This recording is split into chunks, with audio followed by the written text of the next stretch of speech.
Oi, sexto ano. Vamos começar agora o assunto sobre misturas, substâncias e misturas, ok? Aula de ciências, né? O objetivo é estudar sobre as substâncias e as misturas. O que é matéria? É tudo que existe ao nosso redor que ocupa lugar no espaço e tem massa, ok? A constituição da matéria. Ela é constituída por partes menores chamadas de átomos, as quais podem ser de diferentes tipos e interagir uns com os outros, formando estruturas mais complexas que são as moléculas, ok? Então, o átomo aqui é uma molécula de água, por quê? Porque aqui tem dois átomos de hidrogênio e um átomo de oxigênio, ok? Então, quando junta esses dois átomos de hidrogênio com um átomo de oxigênio, formam uma molécula de água, ok? Então, essa é a constituição da matéria. A matéria é tudo que ocupa lugar no espaço e que tem massa, e a matéria é constituída por átomos, que são substâncias menores, né, partículas menores, e a molécula, que são mais complexas, estruturas mais complexas, porque é a junção dos átomos. Substância. A matéria ela pode ser constituída por uma ou mais substâncias, as quais apresentam duas características importantes. Quais são elas? As substâncias elas possuem a mesma propriedade em todo o volume, ou seja, o sal ele é sal em todo o volume dele. E as substâncias elas não são separáveis por métodos físicos, como vamos estudar mais na frente. Existem dois tipos de substâncias. As substâncias simples, né, que são aquelas formadas por um único tipo de átomo, que é o oxigênio, aqui só tem um átomo, e as substâncias compostas, que apresentam dois ou mais tipos de átomo. No caso aqui, juntou o átomo de oxigênio com o átomo de carbono para formar o gás carbônico, que já vai ser uma substância composta. No módulo, ele trouxe o diamante, que é uma substância simples porque é formada apenas de átomos de carbono, e ele trouxe o gelo seco, que é uma substância composta porque é formada de carbono e de oxigênio. Ok? Aí mistura. Raramente são encontradas substâncias na natureza. A maioria delas estão associadas entre si, que são as misturas. Então, as misturas é a associação de várias substâncias, ok? Misturas homogêneas. A mistura homogênea é aquela que a gente só vê um a olho nu, tá bom? Aí a gente tem exemplo de mistura. A água mineral, que seria um exemplo de uma mistura homogênea. Por quê? Porque a água mineral, ela não é só água, ela não tem só moléculas de água, ela vai ter outros componentes, ela é composta de outras coisas, tá bom? Outros componentes. Se você olhar no rótulo da água mineral, você vai ver isso. Então, a mistura, ela é interação física entre duas ou mais substâncias, como eu já tinha falado, né? É a associação de outras substâncias. Aí, no módulo também vai trazer o exemplo de uma panela de aço, né? Então, o que é que acontece? O aço, assim como o ferro fundido, são misturas compostas formadas por ferro. E cada um vai fundir de uma forma diferente. O aço, ele possui até 2% de carbono em sua composição, e já o ferro fundido vai apresentar mais quantidades de carbono, tá bom?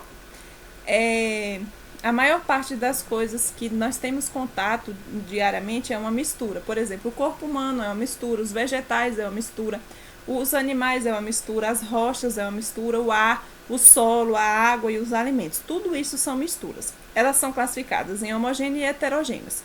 Eu já estou aqui mostrando a mistura homogênea, que são as que possuem a mesma composição e propriedade em todo o seu volume. E visualmente, ou seja, a olho nu, não tem como identificar quais são as substâncias que tem nela.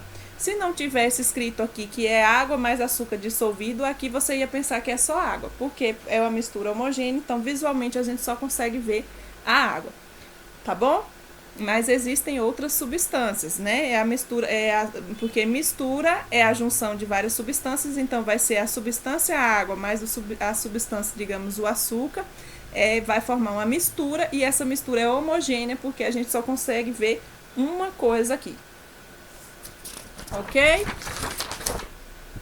Aí as misturas heterogêneas. No exemplo aqui eu trouxe o óleo e a água, tá? As misturas heterogêneas são as que apresentam a mesma composição, não apresentam a mesma composição e propriedades em todo o seu volume. Ele vai ter várias fases, tá bom? Várias fases, porque elas têm propriedades diferentes. O óleo e a água têm propriedades diferentes, eles não se misturam. Então aqui vai ser a fase do óleo e a fase da água. A gente consegue ver aí duas fases, tá bom? Duas fases. Aí ele trouxe aqui que nem todas as substâncias heterogêneas podem ser identificadas a olho nu. Ele trouxe o exemplo do sangue. O sangue, quando a gente se corta, a gente vê só um líquido vermelho, não é isso? Um líquido vermelho. Porém, aí no caso a gente iria achar, se a gente vê só um líquido vermelho a olho nu, então a gente ia dizer que é uma mistura homogênea, porque a gente não vê outra fase, não vê aqui igual essa aqui. Não vê várias fases, só vê um líquido vermelho. Só que no sangue não é uma mistura homogênea, é uma mistura heterogênea. Por quê? Porque ela é composta de plasma, de plaquetas, de células sanguíneas, tá bom? Então, o sangue é uma mistura heterogênea. A solubilidade das substâncias. Nas soluções, as substâncias que as compõem não são identificadas visualmente, né? A gente não consegue identificar visualmente quais são as substâncias que tem naquelas soluções, não é isso? Elas se misturam de maneira que todo o volume da mistura apresenta as mesmas características. Isso acontece porque uma substância vai se dissolver na outra. Aí, as soluções, existem duas substâncias que vai formar essa solução, que é o soluto e o solvente, e aí vai formar a solução. O que é o soluto? É a substância dissolvida, que vai ser dissolvida, e o solvente é o que vai dissolver esse soluto. Então, quando a gente coloca o sal na água, o sal é o soluto, jogo aqui na água e a água vai dissolver esse sal, e aí vai ficar só uma coisa só aqui, misturada a água e o sal, e vai formar uma solução, ok? Aí a concentração de solução, de uma solução. Existem a solução insaturada e a saturada. O que é que acontece? A água, ela tem uma quantidade que ela consegue dissolver de sal. Se passar daquela quantidade de sal que ela consegue dissolver, ela não fica uma solução insaturada, sem depósito nenhum de sal, né? Ela vai se tornar uma solução saturada, que vai ter um depósitozinho de sal aqui. Por quê? Porque passou da quantidade que aquela água consegue dissolver. Então, aqui, 25 gramas de sódio, né? De cloreto de sódio, colocado em uma água, ela se torna uma solução insaturada. Por quê? Porque a água ela vai conseguir dissolver esse sal, né? No caso aqui, o soluto e o solvente, e a água vai conseguir dissolver esse soluto, que é o sal. E aí vai ser uma solução insaturada. Por quê? Porque ela não está saturada, não está cheia de soluto, com sobra de soluto, né?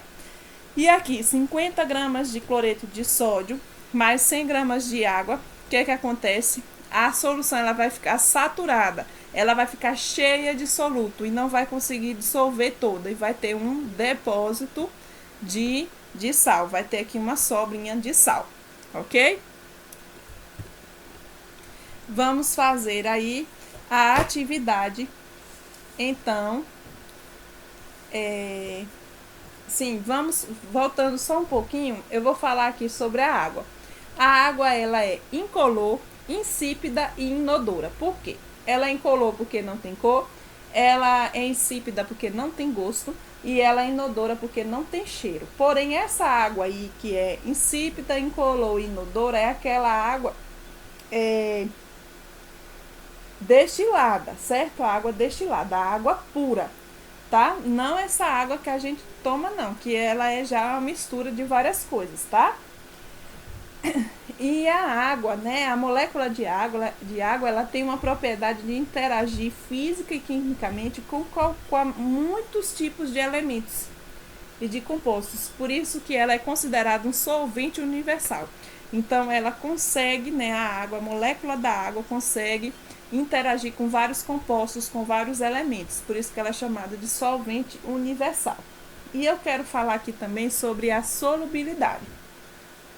A solubilidade de uma substância se refere à quantidade máxima, lembra que eu falei, ó? A quantidade máxima que aquele soluto vai se dissolver no solvente. Então, digamos que a quantidade máxima aqui de água, digamos que a quantidade máxima que essa água consegue dissolver de soluto, que é o cloreto de sódio, vai ser 25 gramas, digamos. Se passar de 25 gramas, ela vai ter depósito de sal. Ela vai ficar saturada demais, né? Vai ficar cheia de soluto, cheia de sal e vai ter esse depósito.